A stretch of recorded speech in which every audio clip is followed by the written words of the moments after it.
My name is Russ Derry, and I'm the Director of Education at Epilepsy Foundation of Michigan.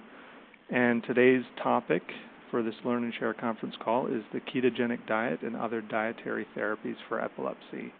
And we're very pleased to have with us today Denise Potter, who's a ketogenic dietitian at University of Michigan CS Mott Children's Hospital with the Comprehensive Epilepsy Program. Unfortunately, Samantha Choi, who is also scheduled to speak, is not available today. So Denise will be handling all of the information for us today. So thanks, Denise. Can you just briefly introduce yourself and share a bit about your clinical interests and your experience with this topic? Sure. Thank you, Russ. Well, I've been a dietitian, a registered dietitian now for about 25 years, but I've worked with a ketogenic diet for over 7 years, and that's all here at the University of Michigan. And I've just found the diet to be so amazing that I've just really sold on the benefits of the diet, and so I've been very fortunate to be able to be here working with the diet. Great. And before we get into any details, can you just give a really quick description of the ketogenic diet, basically what it involves and why it's thought to work? Yeah. So in a real small nutshell, the ketogenic diet is a very high-fat, very low-carbohydrate diet with just moderate protein allowed. So we'll give just enough protein for growth and to sustain tissue, and then a very small amount of carbohydrate and the rest fat. So the diet could be up to 80 to 90% fat. And then it's hard to give a quick description. Sure. As far as, like how quick. And then as far as the actual, we'll talk more about working through the diet and how it's done, but it's very specific. And so all the food is weighed out on a gram scale down to the 10th of a gram. And generally, it can be for children or adults, but the diet's very calorie dependent. It's going to be influenced by the calorie level. It's going to be influenced by the carbohydrate level and influenced by the types of fats that are used. So it's very specific. At the same time, we try to pull it down to a very understandable diet. Okay, great. So can you talk a little bit about the history of the ketogenic diet? I know fasting was used over 2,000 years ago as a treatment for epilepsy, and it was kind of created formally in the 1920s, and it declined and came back over the past 20 years. Can you talk just a little bit about the history? Absolutely. So there's some information that goes, way back with fasting, and is that helpful with seizures? And then even through the Middle Ages, there's a little bit of documentation. But then in the 1920s, there was the first actual research paper that was published that actually gave us some real specific evidence that fasting was beneficial for seizure control. And so they took that and said, wow, if fasting's beneficial, but obviously we can't starve people, what can we do to mimic fasting in the body? And they realized that a high-fat diet would convert the body. If we were starving, we would burn our own fat for energy. And to mimic that, we provide mainly fat, and the body converts from metabolizing carbohydrates for energy to now metabolizing fat for energy. And then the byproducts of that are ketones. Those ketone bodies will fuel the brain. And in there, and kind of I may have missed exactly why do we think the diet works. And in that, we don't really fully know exactly why the diet works, but we know that those ketone bodies are having an influence. We know that there's probably some benefit to the low blood sugars that result from the diet, that running at a lower glucose level than normal.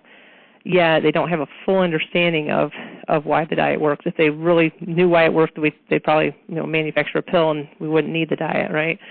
So anyway, there have been great studies all since the 1920s. Every decade there have been many studies, and in the past 10, 20 years there have just been a set of resurgence, and partly we can attribute that to the Charlie Foundation And they're, if anybody's familiar with the movie First Do No Harm with Meryl Streep, and it really brought the ketogenic diet to light in a public view. And the producer, Jim Abramson, had a son with epilepsy, and he was able to just, in a national way, bring it to view.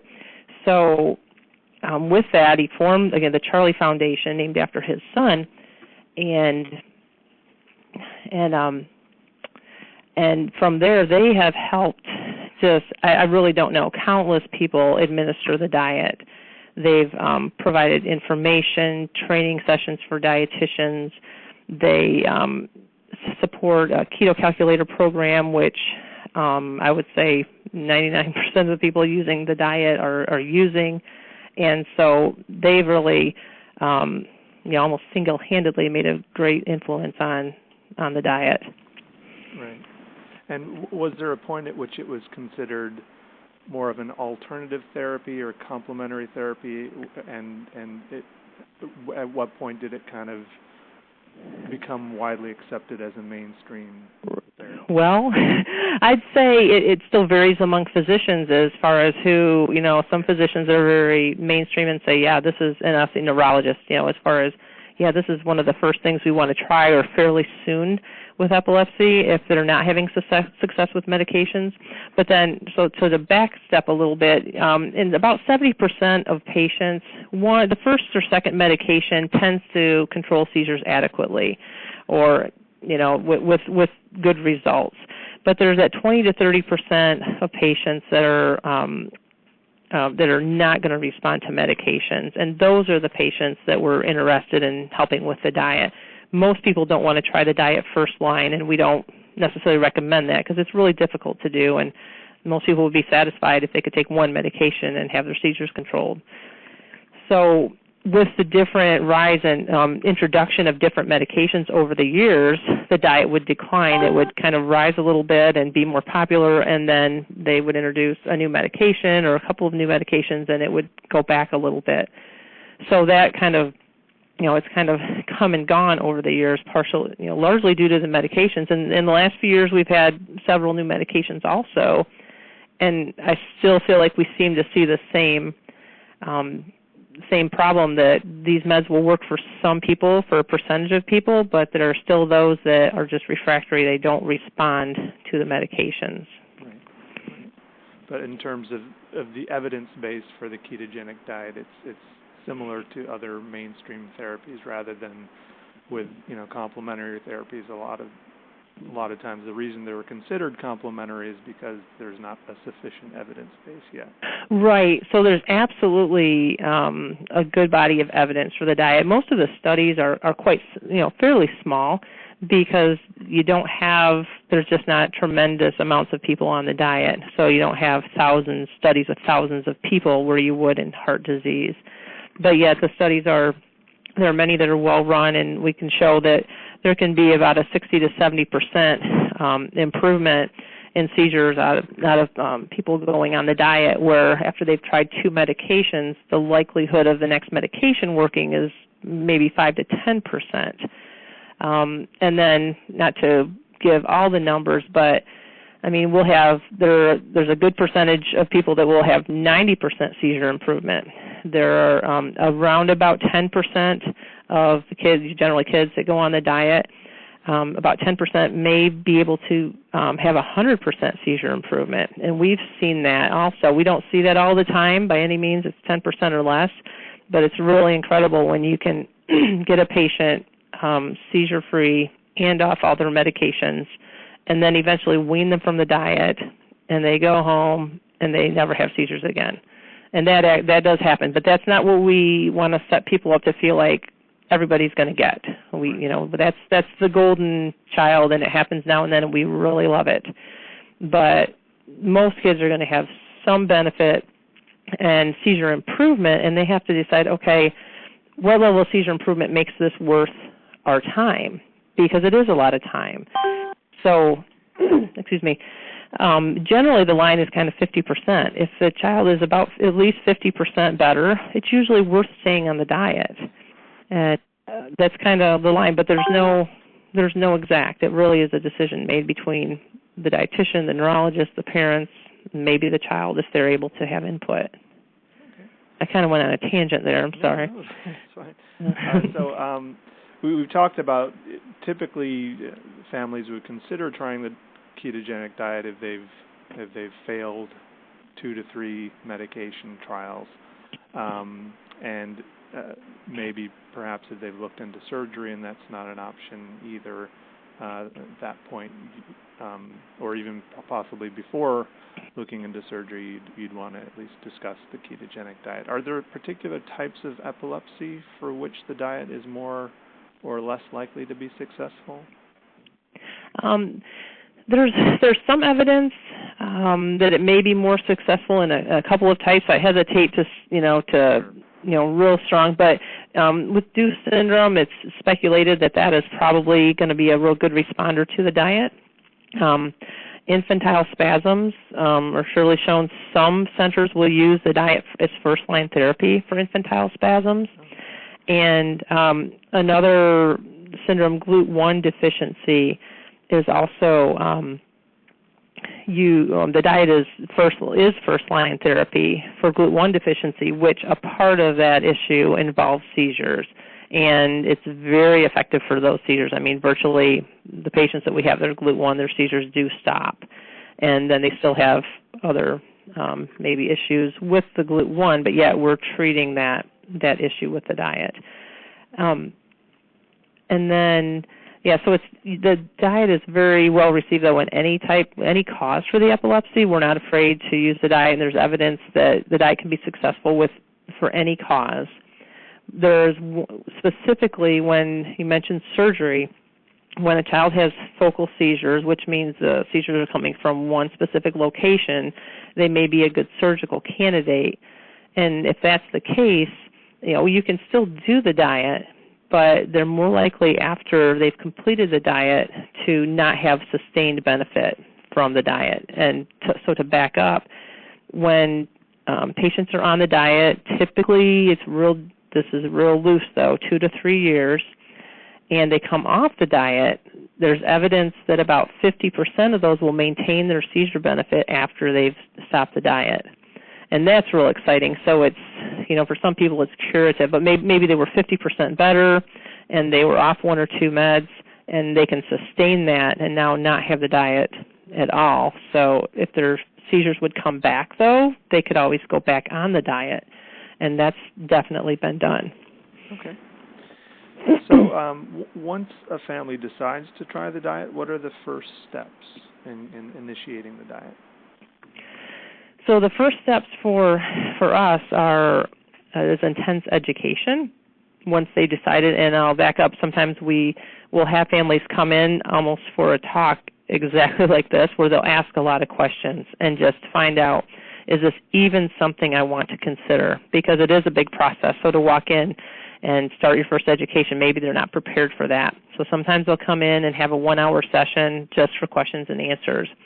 If they decide from there that, yes, we want to proceed with the diet, we have 2 2-hour sessions with pure education with a dietitian to just begin learning to use that keto calculator program, to find out all the details, to talk about the hospital admission. We change all their medications to name brand and tablet form. Of course, many children are taking liquid medications, and those have some sugar, some carbohydrates. We help them learn what supplements they need. They're going to need calcium, multivitamin. Many need vitamin D. Generally, they'll need phosphorus also.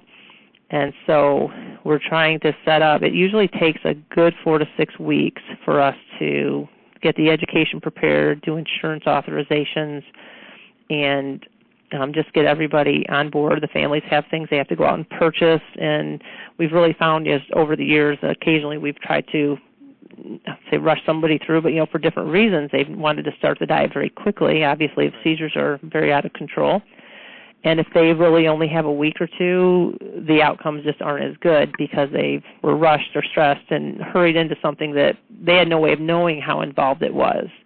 And after after having, the education, you realize how much you don't know.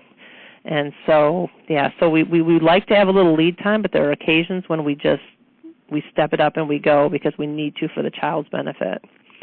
So that stuff we always, at U of M, we always admit to initiate the diet. We admit them to the hospital.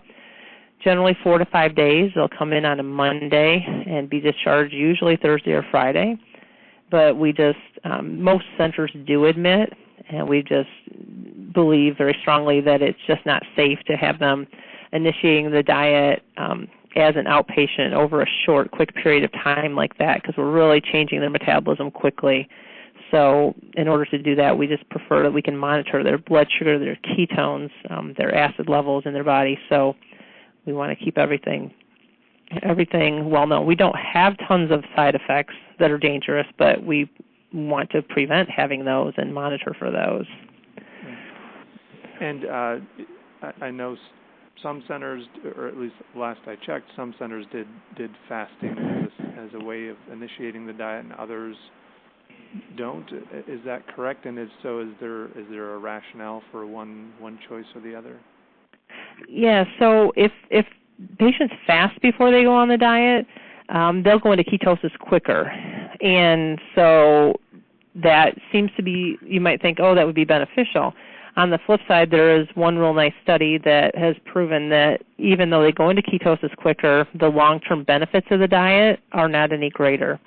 And so because of that, we've chosen not to fast patients before they go on the diet. We just start them Monday at lunchtime when they come in, and we have, I believe, as good as any of the statistics or better our numbers with our results. So I think that goes along with that.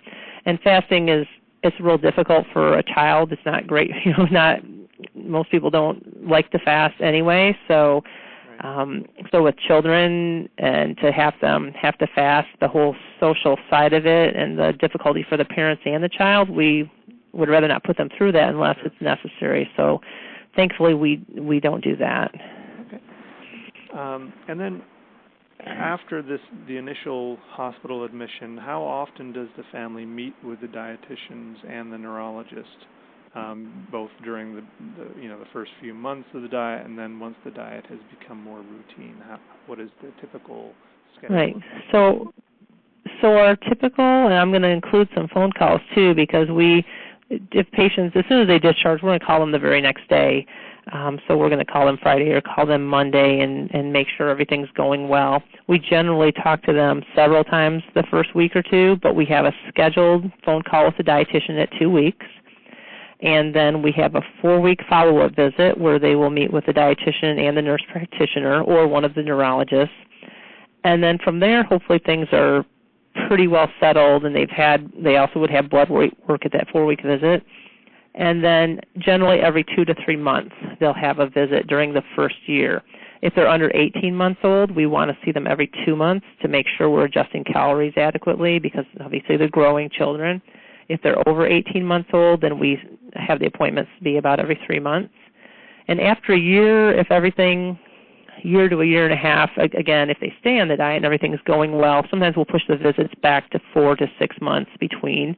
But often if we go to a 6-month visit with the physician and the dietitian, between there, Sam and I like to have a 3-month phone call with them because I just find that going 6 months between visits, there are too many issues and problems that come up in the interim. Right. And one other, you made me think of something else about the phone calls. Oh, maybe it'll come back to me.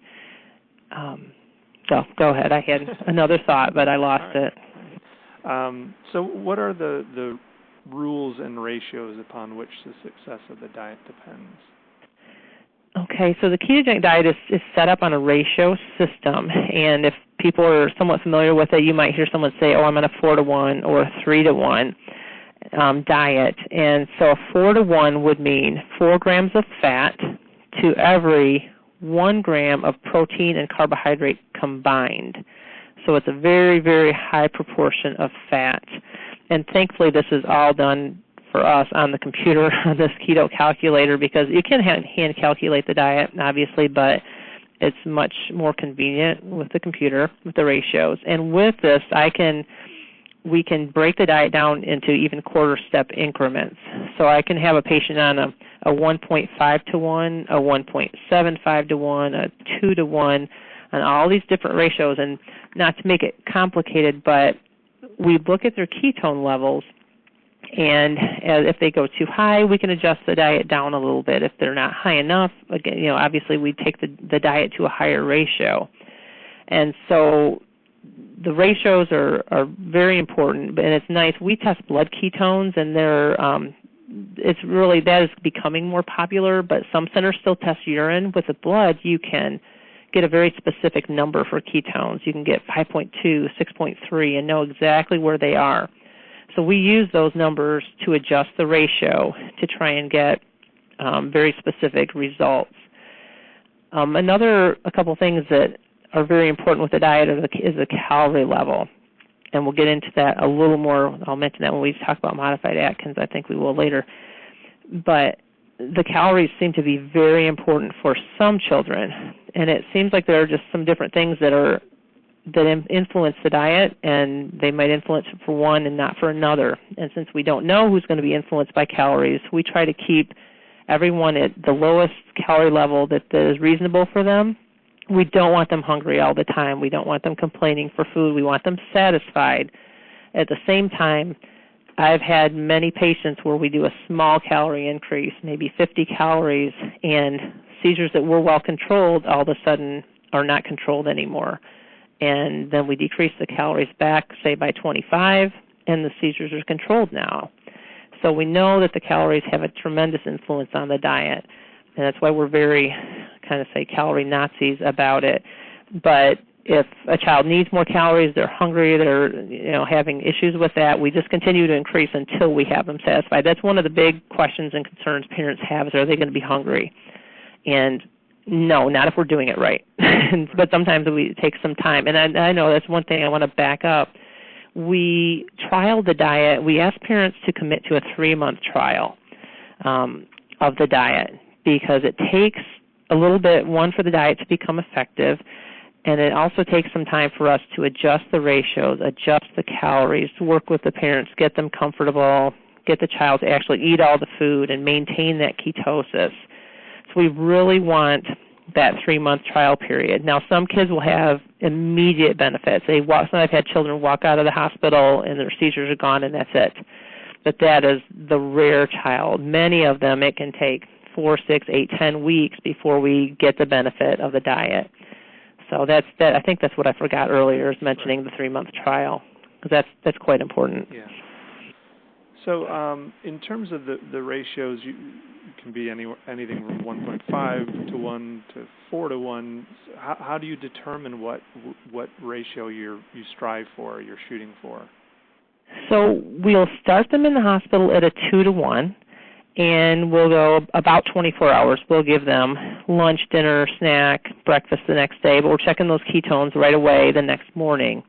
We look at the ketones, and we have anywhere from nothing the next morning to in the 5s, which is high. And so based on that, we'll say, okay, well, if your ketones were in the 5s, then we're going to leave you at this 2 to 1, or maybe even lower you a little bit. And if the child's ketones were only 0.5 when they got up the next day, we'll move them up to a 3 to 1 ratio. And now we'll go another 24 hours, and we'll monitor the ketones the next morning. And if their ketones are starting to come up nicely, then we may leave them at a 3 to 1. But if their ketones, say again, they're only at 2.1, well, we want them between 4 and 7, so they're still not up, so we'll push that child on up to a 4 to 1 ratio. And we like them to be settled on whatever their final ratio is for 24 hours before we discharge. 4 to 1 is the highest we would go on admission. We very occasionally might take somebody to a higher ratio, but that would be something, with real difficult seizures with someone who's been on the diet a long time. So basically that 4 to 1 is our limit during admission. So we really, again, we're watching the ketones, and then over time we're watching seizure controls. I have patients that sometimes their ketones are within range, and it seems like, hey, this is great, they're in the 5s. Well, they don't tolerate it, they don't feel well, they're too tired, they're not hungry, just different things. So we'll lower the ratio slightly to help their tolerance. So it's very, very fine-tuned based on the patient response, the seizure control, their ability to eat the foods, because the higher the ratio, the more fat you're trying to incorporate. And that's, that becomes very difficult. A 4-to-1 ratio is quite difficult to eat. It's done all the time, but it is difficult to get that much fat in the diet. Right. And in terms of your attention to calories, is that's not only for the success of the diet or the effectiveness of the diet, is it also related to weight gain and trying to prevent weight gain, or is that not? That's not as much of a problem as you would think. I mean, that's another absolutely another question people have is my child going to get fat? Because you're going to feed them all this fat, so surely they must be going to gain weight.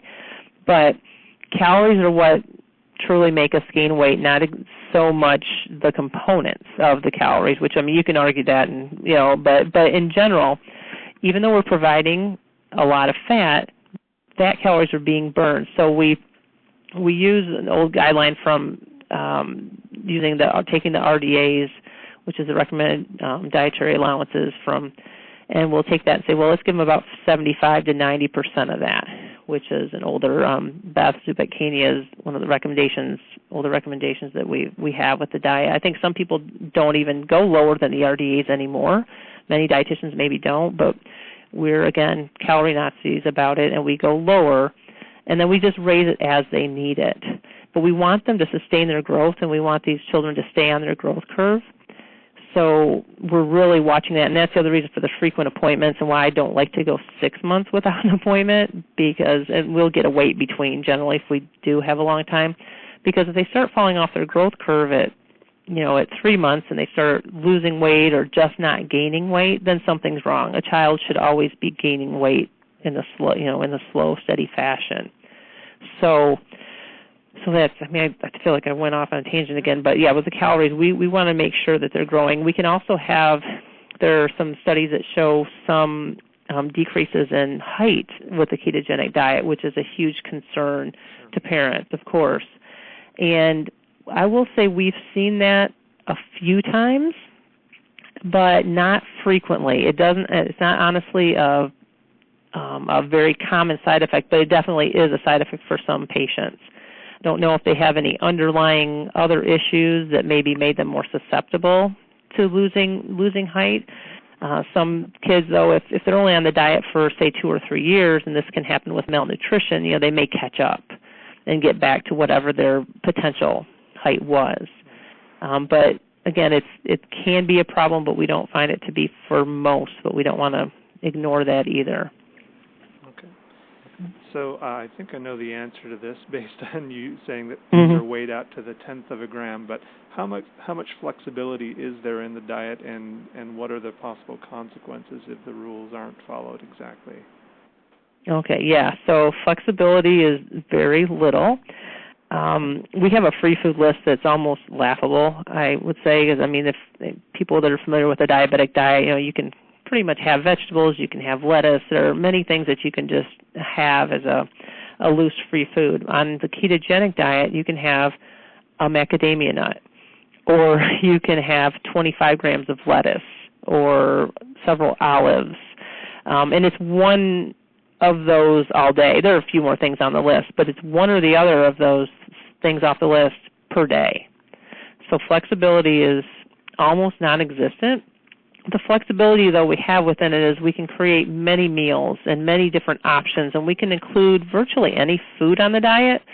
It'd be a matter of how much. I mean, if you want potatoes, you're not going to get enough to really matter.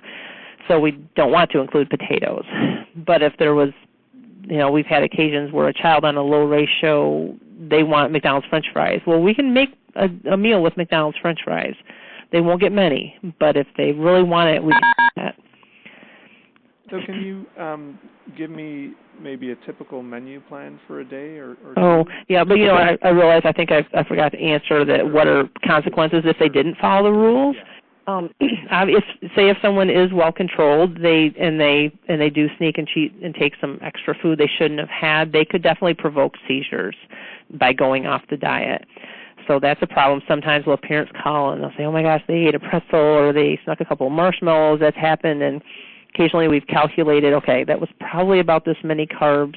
Let's replace that. If it happened quite recently, we'll give them a replacement with butter or oil or cream or something that they could get in quickly to try to balance it out so it would still almost be like they ate their ratio. Mm-hmm. And we have no evidence that that's going to work, but we kind of figure it can't hurt. And I will say that if you eat a nutty bar, you're going to get about a whole stick of butter. So is it really worth it? Because we've had some things like that. And occasionally kids sneak and cheat, and they don't have huge side effects too. But we definitely don't want to encourage that. Okay, you asked me for a menu plan, right? For a couple days, what a day might look like. And so, and this probably hard to see over the phone, but here's a sample meal of spaghetti with meat sauce. And they would weigh this out. There's 71 grams of cream, and that's heavy whipping cream.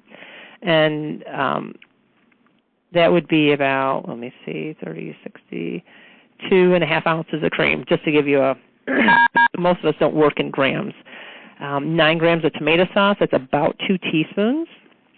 17 grams of spaghetti squash, we're using that instead of the noodles. That's, it's going to be a tablespoon or 2. 2 grams of Parmesan cheese, just enough to get a little on the top. 11 grams of ground beef, which is half an ounce, not much at all. And then 9 grams of coconut oil.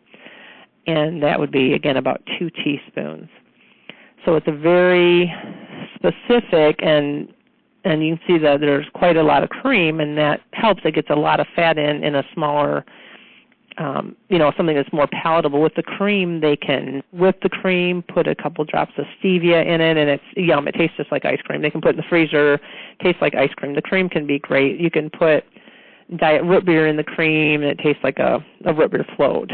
So there are many, many easy things that you can do with the cream, and that helps to get a lot of the fat in. They could have another meal. Just do you want me to read another meal, or is that too hard to?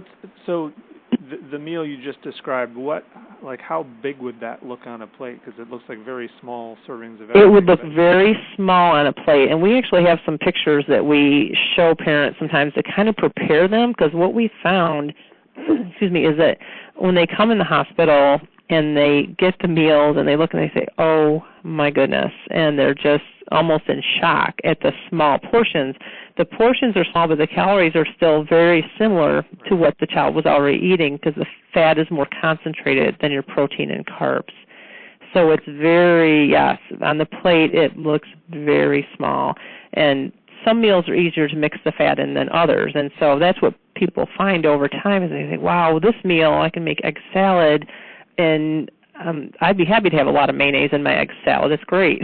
But something else, you don't want a lot of fat. And so they kind of find their favorites, but it's through some trial and error is really seeing what the child likes, what they like to fix, and what works with that. And do you stick typically to a 3 meals a day plan, or do you have more smaller meals, or does that matter? It's very rare. We want the meals spread out. It's very rare to actually do 3 meals a day. I have a couple of kids that do that, and that's really parent preference, and that's what their typical is. But most of us, even adults, we tend to eat more than 3 times a day. So we do an assessment at the beginning at that first visit. They bring in some paperwork, and they've already told us how often does your child eat, what's a typical day look like for them.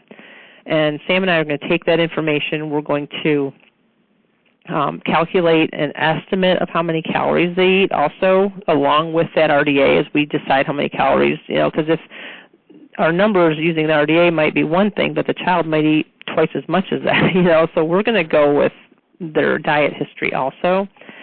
And anyway, and if they eat 2 snacks a day, we're going to keep them on 2 snacks a day. If they eat 3 snacks a day, we'll give them 3 snacks a day. So kind of the younger they are, the more frequently they would eat. But one thing I personally try to encourage patients, if the child's old enough, is just to do a straight-up 4 meals a day. And my reasoning for that is you have to weigh and measure everything. It takes some time. And if you think over the course of 3 years, that's 1,000 less meals to weigh if you do 4 meals instead of 3 meals and 2 snacks. Right. So, that's just purely on a time constraint, because that's, what's one of the bigger complaints, that, wow, this takes a long time to weigh out the food. Usually that's the complaint at the front end. Once people are accustomed to this and used to the diet, it's second nature. They really, and if it's working, it's very motivating. You don't complain about giving your child, medicine that works. And so if it's working, most people just adjust very, very well. So you mentioned some examples of ingredients. What are some of the most commonly used ingredients? You go ahead.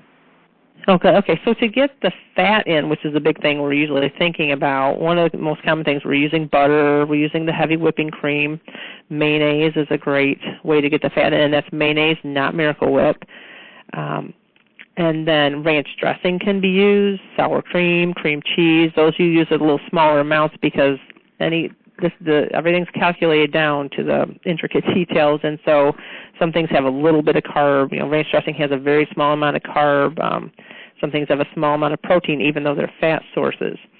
So coconut oil is very beneficial for the diet. It can help you to get into ketosis a little better at a lower ratio. Avocados are great. They're a 4-to-1 food by themselves. So we can add avocados to any meal just to get calories, and they're not going to hurt anything with the diet. And then macadamia nuts are another great ingredient that will give us a lot of fat.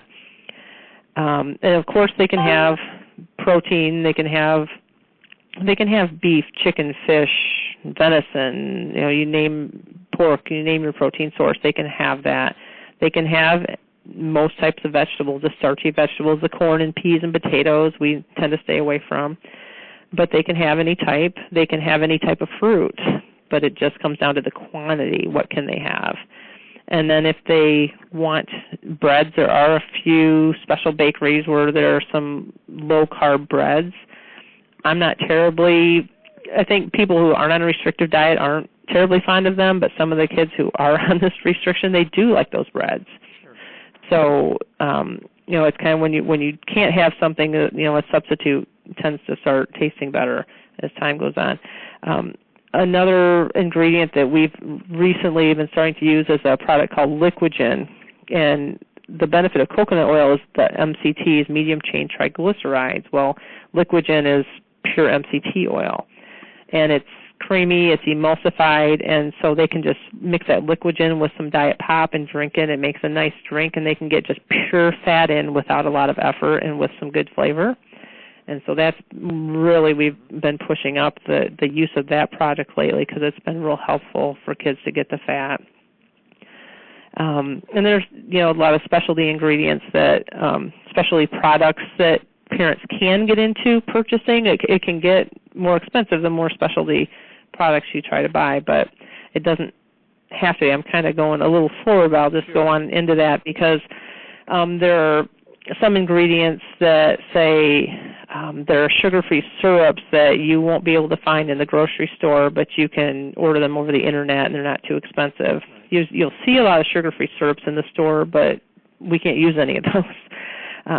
There are different ketchups, barbecue sauces, and salad dressings that are virtually no calories and some specific brands. But some of those, you may find them in one store and not another, so it can be difficult. So sometimes it's just easier just to, the Internet's so accessible for a lot of people, just to order those online. Right. And so they'll do that. But again, we don't have to have all those products. They just make it nicer for some people. But again, we try not to make people feel like they have to have them because the diet can be more expensive. When you start buying butter, large quantities of butter and fairly large quantities of cream, those are expensive products. And so over time, that's going to add up. The Liquigen, sometimes insurance will cover that, sometimes it won't. And we have families that will buy it out of their own pocket because fortunately they can't afford it, and it makes the diet so much easier. So we can definitely, see an extra cost. One thing that's neat that we've been able to do, we've had some grants that we've had through different sources that we've been able to provide the families with a lot of the startup products. We provide them with a scale, with spatulas, with bowls. And when I say bowls, I mean the little pinch bowls you see in the cooking shows, because if you're weighing out butter and cream and oil, it's nice to have something like that. We provide, the meter. Yeah, the meter is provided by the meter company, but that's to test their glucose and their blood and their ketones. And then, but through our fund and partly through the company, we provide them with some sample test strips to get them started. Most families can get those strips covered by insurance, but there are those that cannot, and so that's an expense they would have. We do end up where we get the testing down to once a week eventually, so it isn't so intense and expensive, but even $10 a month, $15 a month for some families, that's more than they can afford. So we want to offset as much as possible, and we even have more possibilities for more grants I'm excited about to try to just continue to offset the cost, because we don't want anyone to not pursue the diet because of the cost. And yet occasionally, there are those people that may avoid it because of that. And you mentioned the testing. How often is the testing done at home, and the glucose testing and the ketone testing, and how often do they have to do that? Yeah, so we do the glucose and ketone testing. First of all, that's part of the education that we do prior to starting the diet. Mm-hmm. And we will have them test that every day, and we tend to do fasting because we want to see what their fasting glucose is. So we'll do that every day for about 2 weeks when they start the diet. And then at that 2-week phone call, if things are going well and we haven't made a lot of changes, we'll say, okay, you can cut back to every other day now. And then we'll eventually go to twice a week, and then we'll eventually have them at weekly tests. But every time we make a change, if we're going to increase the ratio, we're going to tell them to test every day for the next week, because we want to see what that ratio change did. But once we're maintained on the diet, it goes down to once a week and one finger poke once a week, so it's not too bad. And that one finger poke tests both ketones and glucose? Yes, there are 2 different strips with the meter, and so you just change the strip between, and usually you can squeeze another drop of blood out and get both tests with one poke. Okay. One thing that you mentioned that I wanted to follow up on is you mentioned a lot of diet sodas and things like that. Is there any concern, or do parents ask you about artificial sweeteners and whether there's any research saying that they're dangerous for kids? Because it certainly seems like that would be a great way to add flavor and things. Right. Calories. So my stance, and I don't have a lot of scientific evidence on this. I'm going to tell you what my experience and my opinion is on the sweeteners. On a personal level, I don't think, and even as a dietitian, I don't think that these sweeteners are a great thing for kids in general. Okay, so if you say your typical child, you say, hey, do you want them to drink, 3 Diet Cokes a day? Well, no, I don't think that's great for them. But if a child has diabetes, I would say give them their Diet Coke. They have so many other things going on and bad effects that are going to happen if they drink regular Coke. So I would make a concession. So same thing with the diet. I am not super fond of a lot of sweeteners, but with the diet, I think we're dealing with seizures here. If we were talking some NutraSweet, some aspartame versus Keppra, I would feel like the aspartame is lesser of 2 evils. I'm not saying you substitute that, but if being on this diet will allow us to reduce the medication, if that thought process is making sense here. But what we try to lean people toward is stevia, and that's kind of I'd say one of the most favored sweeteners right now. It's not been, I will say it's more natural from what I understand. It hasn't been real commonly used for a very long time yet. So I'd say like anything, the jury may be out a little bit on that, but I think you don't have all the chemical changes in processing like you do with aspartame and Splenda and sucralose, which is Splenda. And so, that's slightly a problem. But then the other side of that, too, is one of the products that we use is KetoCal, which is a drink, and there's also a KetoCal powder, and that would be comparable to, say, Pediasure, where if a child's on a tube feeding, they would use this KetoCal, either the liquid or the powder. Well, they have it unflavored, so they do have it with no sweeteners, and if it's tube feeding, that would be fine. But if a child's going to drink it, they have vanilla flavored, and the vanilla does have sucralose, and it used to have aspartame. And we've had children do very well on the diet with the KetoCal. It's great. So do the sweeteners inhibit the diet? I don't think so. But there is a small concern, and I think there's been enough, evidence among dietitians. I've never seen a study, but some are concerned that the aspartame might inhibit the seizure control in some kids. So I do try to tell parents that, and we say, yeah, we're not real fond of a lot, but at the same time, if they want to have a diet soda, we just kind of have a generalized limit of, we'd rather they don't drink more than one a day. Okay. Or if they're going to drink the bottled waters, we have some specific ones. I'd rather they don't drink more than one, but there's no real solid recommendation. So if they're drinking 2 or 3 of those and they're doing well and their seizures are controlled, that's fine with me. So what are some of the hidden sources of carbohydrates that families need to be aware of? So one, as far as the hidden sources go, all our foods, the way we do the diet, they're on the database, on that keto calculator. So even though a food might have some carbohydrate, even cream has carbohydrate in it. So that's a problem. Something like a diet soda or a sugar-free flavored water, it might say 0 grams of carbohydrate. 1 gram is 1,000 milligrams. So what that 0 means is it has less than 1,000 milligrams.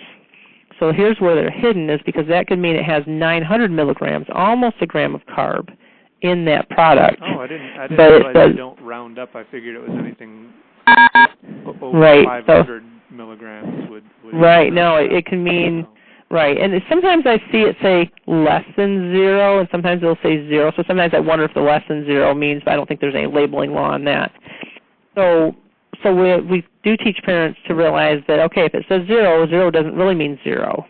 And that's why I don't want them to drink 2 or 3 of those drinks a day, because it might have, or, some of those are, if you get a Powerade, it could be 32 ounces. Well, if they drink that, there's 4 servings. What if each serving had almost a gram? Now we've got 4 grams of carbohydrate, which is minuscule in some arenas, but in this arena, some children get 4 grams of carbohydrate all day. So you don't want to double it. Now an older child would get more, but you don't want to double it with a liquid, and it's impossible to know on these products. So that's the one big source of hidden carbohydrates. Another thing that some people don't realize is a lot of the products that we use, whether it be lotion or diaper cream or diaper wipes, anything that goes on the child's skin we're concerned about also. And so this is where, again, the Charlie Foundation, we couldn't do this alone as individual centers, and no one, I don't think, could have the hours to maintain this. They keep a database of products that are safe to use with the diet. And one huge one is sunscreen. If someone, I've had children, it has happened early on in my experience. I had a patient at the beach, and they used sunscreen, and they had seizures all day. Well, and this was, again, very early on in my experience. Well, I realized, sunscreen has carbohydrates that can influence the diet, and so we give them specific brands of sunscreen to use. So, yeah, and shampoos and shaving cream and all types of things. So, yeah, that's a huge source. So let's talk about the various reasons for why the diet may be discontinued. Probably the 3 most common reasons would be that the child or family just can't stick to it. It's not tolerable. The kid doesn't like it. It's not working that way.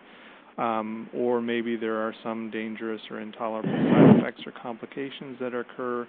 Or the last one for continuing it would probably be just that it's not working after, say, you've given it that 3-month trial and it's not working. So let's start by talking about tolerability. As you can probably guess from what we've said so far, the diet isn't particularly pleasant, although you can do things to try and make it more pleasant. But and especially if you've experienced a normal diet previously and then have to switch to this. But so what are some of the major pitfalls that make it challenging to stick to the diet and sometimes lead to discontinuation? Okay, so as far as the big issue, tolerability, I would say what we try to do to avoid the problems with that is we try to give them a variety. We train them to use the keto calculator to help them have, here's all different meals, different ideas, things that might work. We try to incorporate, there's that keto cal powder, which you can use it to make pancakes, cookies, cake, all different sorts of, treat things or not necessarily treat, but different items. You can make apple cobbler with it, just all different things. So when we're having issues with tolerability, we try to expand their variety as much as possible. Because if you can get a meal that's all mixed and it doesn't seem like it has fat, that's going to work. The child's going to be more likely to eat that. But if you just, put a blob of mayonnaise on the plate with a piece of chicken and a piece of broccoli, well, that's going to be difficult. So, but definitely some, we do occasionally, and I'd say more occasionally, pretty rarely the diet is discontinued because of tolerability, because we just do everything we possibly can to help them find foods that they like. Because if every meal is misery and every meal is gross and disgusting, which is kind of what people think of it sometimes, who's going to do that? You can't do that. So we have to find things that work and recipes that work, and there are some cookbooks out, and on the Keto Calculator there are many recipes and things, and Nutritia has a website with recipes, and there's new products coming out all the time. There's Keto Cuisine is a new product. So I'll say yes, sometimes we do discontinue the diet for that, but boy, not without us going through moving heaven and earth to try to make it work. But there are some children that, they're just not going to. But I will say that a lot of people are really pleasantly surprised, and they think, oh, my kid would never eat that. They'd never do that. Most of them will. We can work it out for most of them. So that's huge. And what about picky eaters, like children who are notoriously picky eaters before they start the diet? Do they ever actually have success on the diet, or sometimes is the diet even better because it's fewer choices? So I've seen both sides of it. I've had, once or twice I've had picky eaters where it just, doesn't fly. But that often comes down to parents being able to really stick to their guns with it, which is really, really difficult. It's very easy to sit here and say that, but it's another thing to sit at the table with a child and try and enforce it. One thing with our program, we are so privileged. We have a behavioral feeding specialist, and so when we anticipate, we have them fill out as part of their before they even come to see the dietitians, that are filling out information that we send to the behavioral feeding specialist, and we say, hey, does this child look like they need to see you before they even see us and start the diet? So we try to anticipate those problems and have her work with patients alongside us, or sometimes during admission, before, after, and to anticipate that. So that's one thing that we'll do to avoid it. The picky eaters, again, we're trying to find the variety for them. I'll say I had one child who ate grilled cheese every day of his life, and was thinking, there's no way he's not going to do this. It's going to be very difficult. But she was determined. She really wanted to put him on the diet, and that child, after a few weeks, was eating things she never imagined he would eat, eating fruits and vegetables and things that he'd never eaten before. And this was an 8-year-old, 7 or 8-year-old. So it wasn't a 3-4-year-old that hadn't had a chance to experience more things. Some of the other things that make it difficult to stick to the diet, I'll say one of the biggest problems for people is getting the supplements in. Because we have to add, again, a multivitamin, calcium, phosphorus, maybe vitamin D. Vitamin D is a drop. That's no big deal. But we tend to use an adult multivitamin, and so if they can't swallow pills, we're trying to grind it and hide it in something, and that can be real difficult. And another problem that sometimes kids might go off the diet if they can't get their medications in, because they went from that liquid to the tablet form, and that can be difficult. But we have some children, depending on where they are and their abilities, that we have done G-tubes after they've started the diet, largely for medication and fluids, because the diet, if we know the diet works and they can't get their meds in, they can't get their supplements in, but yet we know this is working for them, then a G-tube is a very viable option for some of these children. Okay. And my line with that is, if your child had cancer, you would not hesitate to let them put in a port and administer chemotherapy. It wouldn't be a question. And if we know this diet can work for a child, I have no qualms anymore with saying, maybe we should have a G-tube, and which can be removed, over time. But maybe we should do a G-tube so we can administer this diet so we can calm these seizures. So that's definitely, it's not our first line. We're not rushing into that, but it's appropriate for some kids by all means. Okay. So what are some of the common side effects and then some of the more dangerous side effects or complications that can occur, and which of them tend to be manageable and which of them usually lead to discontinuation? Okay, so one of the most common side effects of the diet is constipation. And that's, it might sound like a small thing, but it can be a tremendous discomfort. And a lot of these children, they'll come to us already with constipation. So Miralax tends to be very commonly used. And honestly, if they were already constipated, they're still going to be constipated on the diet. We're going to continue to try and keep them hydrated and keep giving their Miralax or whatever medication they were using for that. So we don't fix it. We don't necessarily make it worse. When they initiate the diet, they tend to get very lethargic, and this is a short-term complication. It could be a few days. It could last up to a couple of weeks. But that's also very concerning when your child who used to run around and be active or whatever their level was, you can tell that they're just tired, they're sleepy, they're not moving around much. So that is a common concern. And then nausea and vomiting are cited. We don't see very much vomiting. Older kids that can tell us how they're feeling, sometimes they'll complain about stomach pain. That does resolve. Low blood sugar is another short-term side effect we see. That's why we have the meter, so we can check it and treat it with a very small amount of juice, nothing comparable to a diabetic low blood sugar treatment. And then another side effect would be acidosis. And a lot of these, the blood sugar, the acidosis, those are reasons that we want them in the hospital so we can monitor labs daily. A longer-term side effect, and it's really only in about 7% of patients and usually in combination with medications, but sometimes you see kidney stones with the diet, and we've seen it a couple of times. It's not very common for us, but we try to keep them off the medications that tend to cause it anyway. That's Topamax and Zonegran are a couple of the ones that you really would prefer not to have the child on while they're on the diet.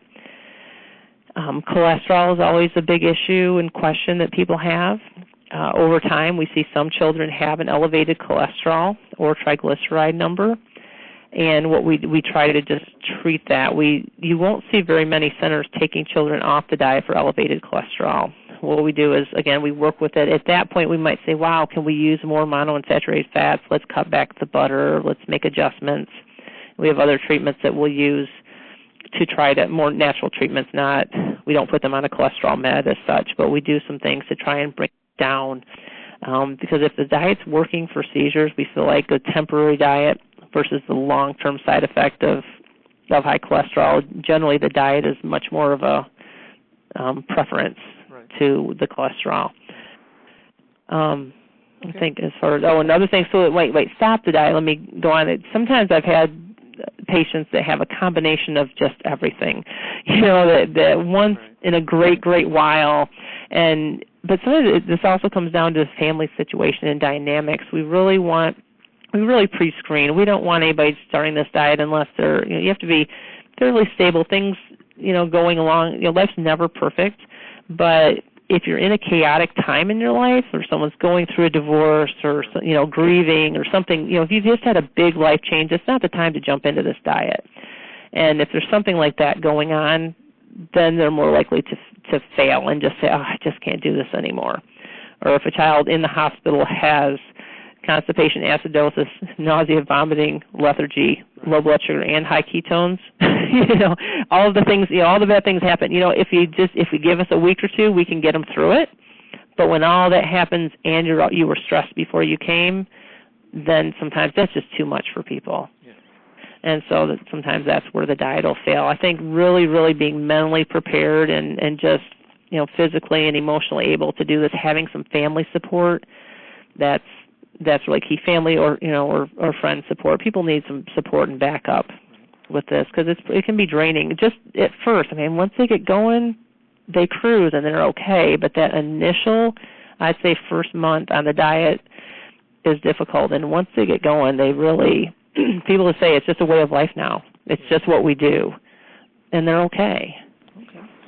So let's talk briefly about outcomes. What have the studies shown in terms of seizure-related outcomes from the diet, like the percentage of people who are seizure-free, the percentage of responders, et cetera?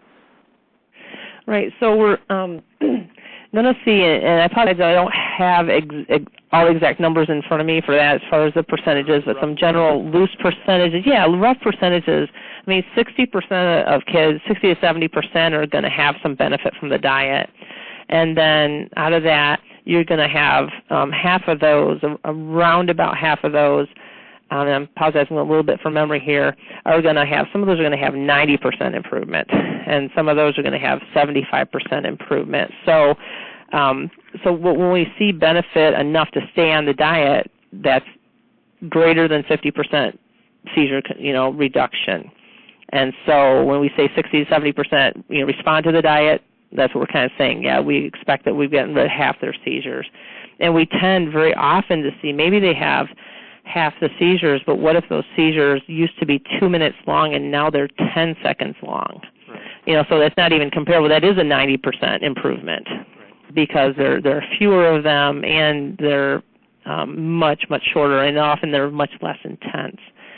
So as far as that's kind of a generality, but there are many studies that are saying, wow, we're really showing great benefits of the diet, which is why sometimes it's frustrating that we don't have more kids on the diet, right, when we can show this, and there's great proof to say this diet's very effective. And once you've tried 2 medications, again, that next medication, maybe 5 to 10%. Now, we need probably more studies with some of the newer meds. That data is, I can't give you data on that study, but that's a little bit old.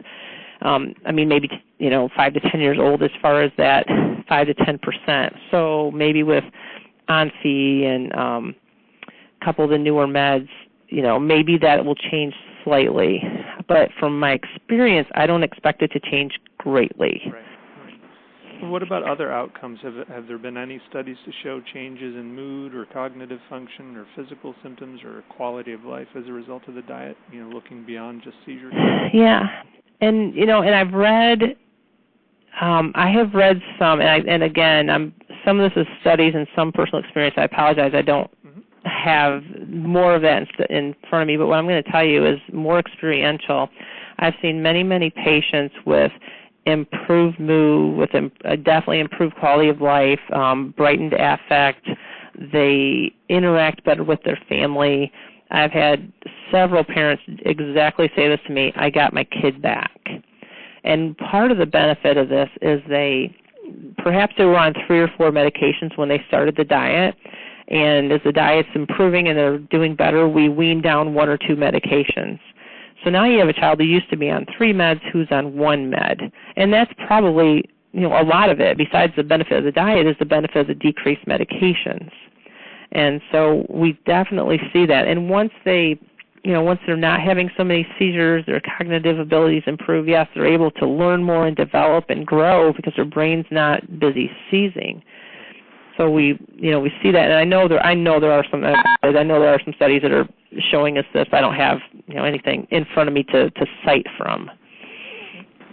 And if the diet is successful, at what point do neurologists or dietitians consider weaning the child off the diet?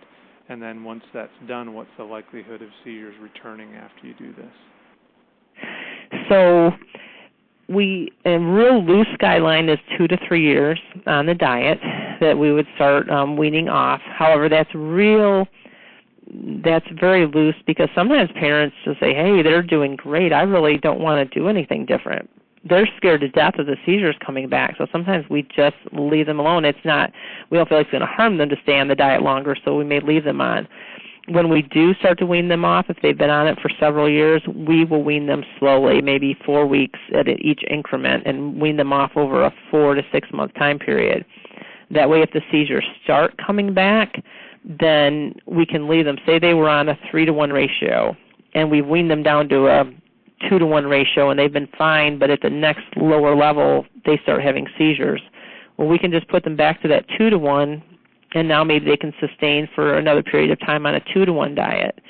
And so about 50% of kids will have that same seizure benefit off the diet. So we know that, we can get them off the diet, and it's great when they can continue to be seizure-free or reduce seizures. I had a phone call yesterday from a patient. They called to say he had a fever of 104, and he didn't have any seizures, and he was on the diet for 3 years and is weaned, and I believe he's still on a medication, but he's virtually seizure-free, and as parents will know, their seizures tend to go up or crazy when a child is sick.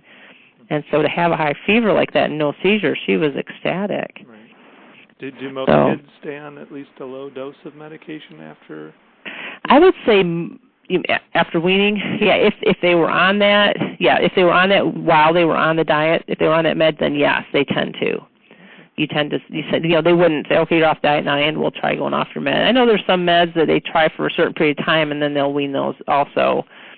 Some kids at certain ages, depending on their epilepsy, they may feel like they've, I don't know if outgrown is probably the word that people use, but gotten past the point where they need as much meds. So sometimes that'll get taken off later. But in general, when they come off the diet, we're going to leave the meds alone, whatever they were on. Sure. So the diet, we've been talking so far about it being used most often in young children. But how often do teens or adults try it, and how likely is it that they can stick to the diet and benefit from it? So we do have teenagers follow the diet, not as many as we have younger children, but they can stick to the diet. I think same thing as other cases. It takes good family support, and if the teenager is very cognitively developed and say attending school, I hate to use the word normal, but a child who is able to access food and get into things that they would want, obviously they have to buy in to the diet, so that can work. If a teenager doesn't have as much access to food, if they're more have more issues where the parents can, I won't say restrain, but say they can't reach things and they can't get into things, then it's absolutely easier to administer the diet in that case. So the diet is just, it's effective for teenagers. It's also effective for adults. And I think the reason we just don't see it in adults is it's easier to administer, to force someone else into doing this. We can make our kids do this. We know the benefit, and we can encourage them to stay on the diet. But as an adult, it's very difficult to be self-motivated to do something this difficult. But it's being done. It's not. Definitely, and there is evidence to say that, the diet's effective in adults. But unfortunately, not as many centers offer the diet for adults. Does U of M offer that, or no? Is it only for? No, we don't do the diet in adults. We'll have kids that may transition into the adult world, because maybe they've stayed on the diet long term, and we have some children that are 2-feeders that it's very easy to continue with the diet, and it's been very beneficial. And so we've continued it. So we have some that will transition to adult, but we don't tend to initiate it as an adult. Okay. So can you give us an overview of there are 3 variants of the diet that have come up, partly to try and improve the tolerability or palatability of the diet, but there's the modified Atkins diet, the low glycemic index treatment, and the medium-chain triglyceride diets. So can you give just an overview of each of those and how they differ from the ketogenic diet, and in terms of effectiveness and tolerability? Okay. So the modified Atkins diet was kind of almost started almost accidentally when a child was trying to just prepare for the ketogenic diet. And we'll tell parents, hey, just not discovered by us, but by Hopkins, but we'll say, hey, just start weaning them down off sugars and sweets and juices and such. So a patient was doing this, and as they continued to wean down off those items, their seizures virtually went away. And they realized, wow, without having to go to the full-blown keto, this child, had great benefit. And so some children are able to follow a very low carbohydrate diet without having to weigh and measure everything. They can just track carbohydrates. and at a level from maybe 10 to 20 to 30 grams a day, but while at the same time they need to eat a lot of extra fat. So they kind of don't limit the protein so much, and they eat a lot of extra fat, and they really limit the carbs. And there are some studies that definitely say the modified Atkins diet benefits, and I believe that it works, but in our experience, it has not worked often enough for us to want to use it. And I've gone through 2 different trials since I say trials, I don't say experiments either, just periods of time in the past 7 or 8 years where we've used the modified Atkins. I've put people on it in various different ways, and we've just seen very little benefit. And so we tend to just, as a team, we've decided we're just not going to offer this treatment because I feel like we would put them on the modified Atkins, we'd try it for 3 or 4 months, it wouldn't work, and then we'd say, well, listen, we'd really like you to try keto. And so after just doing this again and again with families, and now we've taken up 6 or 7 months of their life to see if this is going to work instead of 3. And so over time, we've just been discouraged. Or what we'll do is we'll say, okay, we'll do a low ratio keto. Just knowing, okay, you're a teenager, we're only going to try to get to a 2-to-1 ratio with you. We're not going to try to push you up to a 4-to-1. We're just going to get you on here because, and I think my personal opinion of one of the reasons the modified Atkins is not as effective is going back to the calorie issue because the calories are not controlled on that. So you control the carbohydrate, but the calories are ad lib. And if I had to, use my educated opinion, I'd say that's why it's just not more effective. Going on to the low glycemic index treatment, it's also, again, I believe it works for some people. We have not pursued, I've only used it in one patient, and it was used pretty loosely. But they've taken the glycemic index, which tells how a food, how your body responds as far as the glucose, the raise in glucose for certain foods. And it's a little complicated, first of all, and you have these different lists, and so they can eat more foods that have carbohydrate as long as they're low glycemic index foods. Now, since the modified Atkins was having very little benefit for us, and the low glycemic is even a little bit looser than that, personally at U of M we chose not to offer that as a treatment. Right. Now, do I believe this benefits some people, and I still am supportive of that, but however, we just don't want to keep offering it to have 1 out of 100 or 1 out of 50, and that's my number, not evidence, but to have just a really, really low success rate, because it's a lot of work for people no matter how you slice it. Sometimes the ketogenic diet, even though it's very restrictive, it's kind of like operating your life on a budget, and how a budget, if you have the right attitude about it, it's freedom, because you know what you have to work with, you know what you can spend. And with the ketogenic diet, you have your menus, you have your recipes, they can have this, this, or this, you have your options, and you have a variety.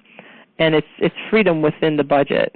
And so the other diets, you have so much freedom that you're counting carbs all day long, and I think it's sometimes harder for people because they don't have the specific things to go to. And the last diet, the medium-chain triglyceride diet, we don't tend to offer that as a formal diet, but we do use a lot of medium-chain triglycerides. That's the MCT oil or the Liquigen that I mentioned earlier. We know that MCTs will help people get better ketosis at a lower ratio. So the MCT diet, they use up to 60 or 70% of the fats from MCTs, medium-chain triglycerides. Well, it's difficult for palatability to do that unless you were going to do it with a tube feeding. But what we tend to do is use that Liquigen or MCT oil or coconut oil, and we really try to encourage getting as much of that as possible through those products. But we don't formally say this is an MCT diet, but you'll see us using those products a lot. So you could say what we do very often is modified as far as the MCT, but we don't, again, formally call it that. So, but all these, again, in the MCT diet, that's proven to work also. I think it's a ketogenic diet just in a different, it's just what fat you offer. It's still the ratios and the measuring and everything as far as that. So I think you're going to see a very similar outcome with the MCT, where with the low glycemic and the modified Atkins, the outcomes are more limited. But again, there are those children that they will work for, and I'm happy when they do because it is a little easier for them. Okay, great. Well, I think we're going to open it up for questions now, as we have a limited amount of time left, so I want to make sure people have time for questions. So I'm going to unmute all the lines. Just a second here. Okay. Okay. Who would like to start us off with a question? I will. This is Michelle. Hi. Hi. I just wondered, you talked a lot about children. Do you find a lot more success with children with this diet than you do adults as far as decreasing in the seizures? Well, we're limited in our capacity is that our program is a pediatric program. And so it's not that I necessarily feel that we wouldn't get that result with adults, but just because of our center and its pediatric neurologists and the adult neurologists are just a whole separate entity from us. But no, I mean, there are definitely studies to show that the diet works in adults, so there's no reason not to consider using it for adults. It's just more difficult to find, a way to do it. And what do you mean by more difficult? Well, as far as, like I said, unfortunately, if someone came here and said, yes, I'm 30 years old and I want to try the ketogenic diet, I don't know that you're a adult neurologist. It's just not something that they tend to offer here, but other places may. So it's not that not that it's not effective. It's just a program. Every center doesn't offer every program. That's the only problem. So yeah, but on the pediatric level, so it's not that we don't feel like, hey, this could be beneficial. It's just that I'm constrained by my title as a pediatric dietitian. So that's the problem. Just here. So. And if anyone wants, I can try and do some research to find out which, if any, adult epilepsy centers in the region may offer a ketogenic diet. So let me know if that's something. I would appreciate it. Okay. I might be able to help a little bit with that question. First off, hi everyone. My name is Brandon LeBrie. I personally have epilepsy, and I was born premature with epilepsy, but I didn't start having seizures until about 2008 when I had surgery. But anyway, I was using medical marijuana for my to control my seizures because none of the pharmaceuticals was working. But then my caregiver had to go away, and I've been without anything at all, and I've been having many seizures. And I talked with my neurologist about, because I had a thought that, because I know that our bodies naturally produce cannabinoids, THC-based chemicals, and I was trying to find out if there was a diet that I could do to help give my body what it needs to make its own cannabinoids, so like my brain can regulate the synapse firing and all that. And he actually suggested the ketogenic diet. And at first I tried it. I didn't have like a scale or anything, but I've been doing a lot of research on the internet, like pretty much everywhere I could to find about how I could start this ketogenic diet on my own. And I got to say, I haven't found many at all, like almost none, no research, no studies or anything done on adults using it. But I agree that I forgot your name, the speaker. Oh, Denise. Denise, hi. Hi, Denise. Hi. I don't see why it wouldn't work much differently with adults. But I've looked everywhere on the internet, and they're really it's unfortunate that there isn't any studies being done. But it's one of the things I'm going to be trying soon. But I have another question actually based on that, because I also have hepatitis C, and my liver's damaged, and I wasn't, because I had some blood work done, and they found out that my liver has lots of fatty buildup on it, and it's non-alcoholic because I stopped drinking years ago. But I sort of was wondering if maybe the higher fat diet might be contributing to that or not, because my gastrologist hasn't really given me any kind of any details on how that could be But yeah. Are there any long-term effects on liver function? Not that I know of in children, or not that I've seen. There's obviously not much adult research, but I have to wonder, with fatty liver, what's how much problem could that be causing? But the difference in the diet too is if you're fully in ketosis and you are burning all of that fat for energy, it's a different impact on the body than if you just were burning carbs and just having extra fat, which is being metabolized in a whole different way and being stored and processed differently. So I dare say there's probably not much good if any good research on that. I mean, I haven't searched for it, but I'd be, on one hand, as a dietitian, I think that might be a problem with fatty liver. On the other hand, you're metabolizing those fats and burning them. So if you're in full good ketosis,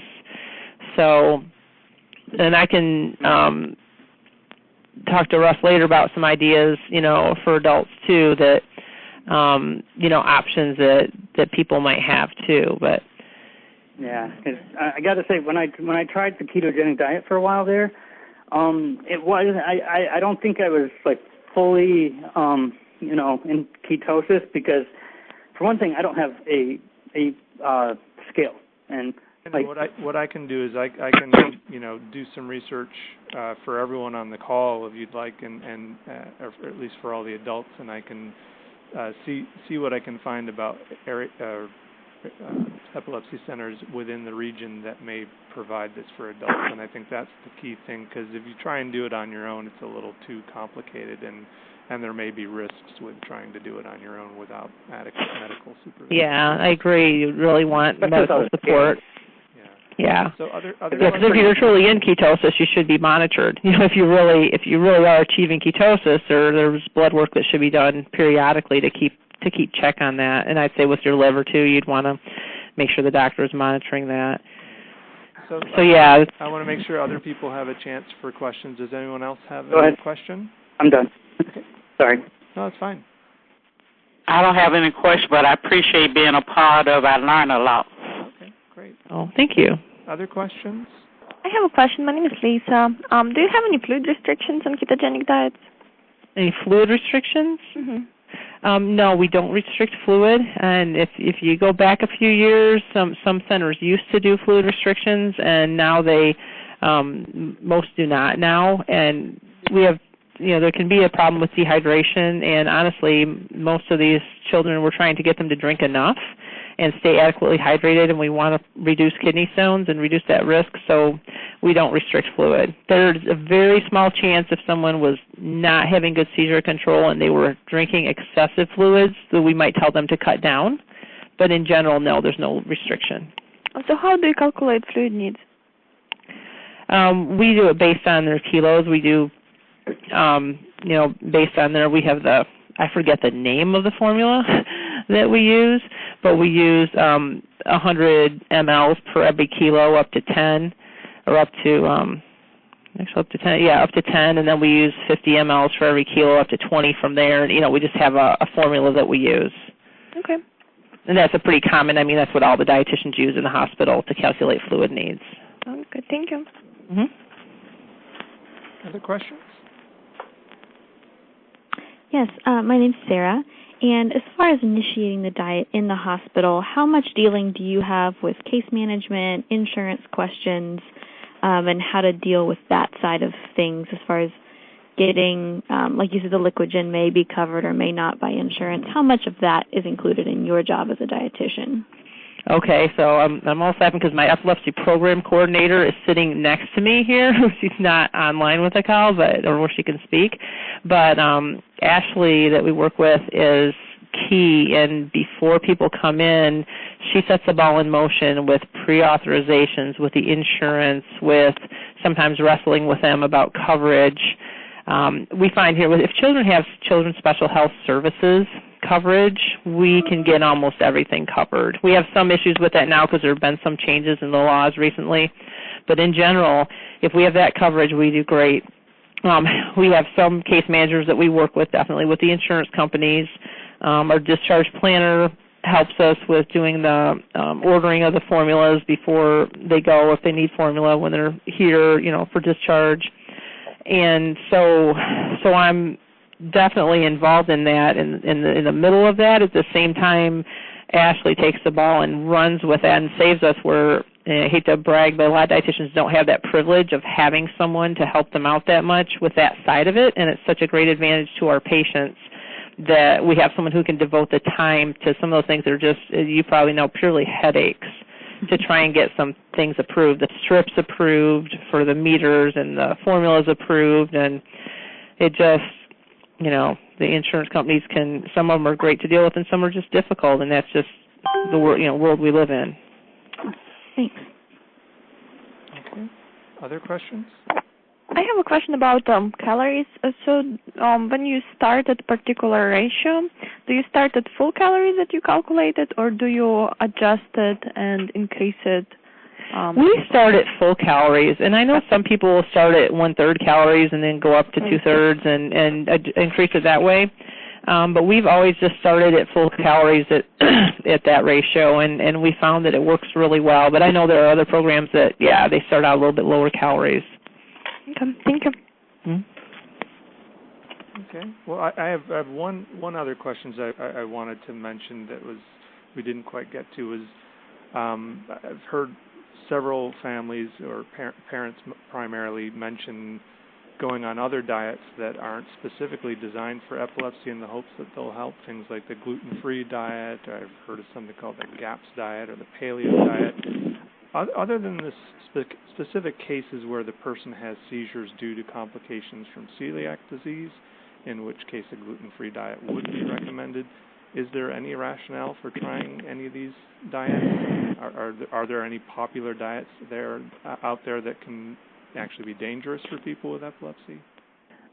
Yeah, I haven't seen any evidence, any studies say any of these diets are going to be beneficial. And I know some people, paleo is very big right now, but if you're eating the fruits and the vegetables, you're not going to probably get ketotic with paleo diet, although it can be in some ways, it can be healthy in some ways, but it's, I don't see the advantage with that, and definitely no research on whether or not that would work with keto. I think there's a lot of spatter, or I don't know, things on the internet. I try to keep up. It's difficult to keep up with everything, but people making a lot of noise about paleo and keto and different things, but no real proof or research yet. And from my experience, if you're not ketotic, it's not going to work. Gluten-free. A lot of kids with autism have seizures, and gluten-free diet, I think that there's, it's starting to be a pool of evidence that may be, well, I don't know, say pool of evidence. I guess I've heard different opinions, and I think they're researching whether or not that's beneficial for autism. And so when you say, okay, with autism and the common seizures that many of them have, and then the gluten-free diet, is that beneficial? I think it's more beneficial from what I've seen and heard for their autism, but I've not heard that it's beneficial for their seizures. However, if you go gluten-free, you could potentially be pretty low carb, depending. Not necessarily, but possibly. So that could be, maybe some side benefit if someone was super low carb and gluten-free, maybe they'd kind of be on a modified Atkins. But but as far as that, I really feel like, and just from the bottom of my heart, that keto is worth trying for people who have, gone through several meds and not had any advantage from those medications, that I'd certainly try that in a real environment where you have a dietitian and you have physician follow-up in order to, is this going to work? It's worth 3 months to find out if there's any advantage for you or not.